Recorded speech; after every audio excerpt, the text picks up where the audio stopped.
সূরা ফাতিহা কোন নিয়মে পড়লে পরিপূর্ণ সুস্থ হওয়া যায়? আমরা অনেকেই জানি সূরা ফাতিহার ভিতরে শিফা রয়েছে, কিন্তু কিভাবে পড়লে, কোন নিয়মে পড়লে একজন মানুষ পরিপূর্ণ সুস্থ হবে, এটা আমরা অনেকেই কিন্তু জানি না। সূরা ফাতিহার ভিতরে শিফা রয়েছে, এটা নবীজি সাল্লাল্লাহু আলাইহি ওয়াসাল্লাম নিজে জানিয়ে দিয়েছেন। সূরা ফাতিহাকে বলা হয় সূরাতুশ শিফা, এটা হচ্ছে দোয়া কবুলের একটি সূরা। এই সূরা ফাতিহার ভিতরে শিফা রয়েছে, নবীজি সাল্লাল্লাহু আলাইহি ওয়াসাল্লাম নিজে জানিয়ে দিয়েছেন। নবীজি সাল্লাল্লাহু আলাইহি ওয়াসাল্লামের একজন সাহাবী আবু সাঈদ খুদরি রাদিয়াল্লাহু তাআলা থেকে একটি হাদিস এসেছে যে সূরা ফাতিহার ভিতরে শিফা রয়েছে।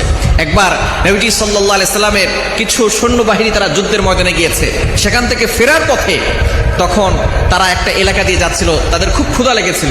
তারা সেই এলাকায় গিয়ে বলেছে যে তোমরা আমাদের জন্য কিছু খাবারের আয়োজন করো, কিন্তু তারা কোনো খাবার দিল না, বলে তোমরা মুসলমান, তোমাদেরকে কোনো খাবার দিব না। সেখান থেকে তারা চলে আসছিল, এমন সময় ওই এলাকার সর্দারকে সাপে কামড় দিয়েছে।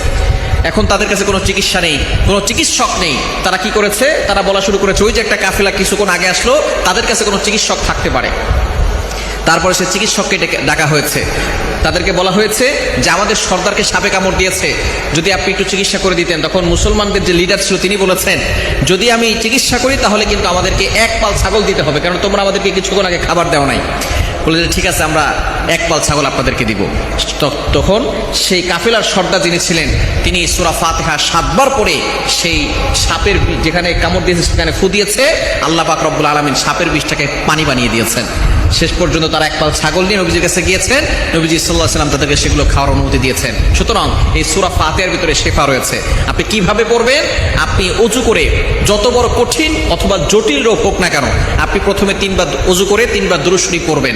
এরপরে আউযু বিল্লাহ বিসমিল্লাহ সহকারে সূরা ফাতিহা 7 বার পড়বেন।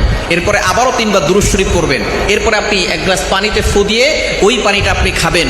নবীজি সাল্লাল্লাহু আলাইহি ওয়াসাল্লাম জানিয়ে দিয়েছেন, ইয়াকিনের সাথে আমল করলে আল্লাহ পাক রব্বুল আলামিন আপনাকে অবশ্যই সুস্থতার সাথে নেক হায়াত দান করে দিবেন। যদি আপনি ইয়াকিনের সাথে আমল করতে পারেন, সূরা ফাতিহা আপনাকে সুস্থতার নিয়ামত দান করবে আল্লাহ পাক রব্বুল আলামিনের অর্ডারে। সুতরাং এই সূরা ফাতিহা ইয়াকিনের সাথে আমল করলে একজন অসুস্থ মানুষকে সুস্থ করে তোলে।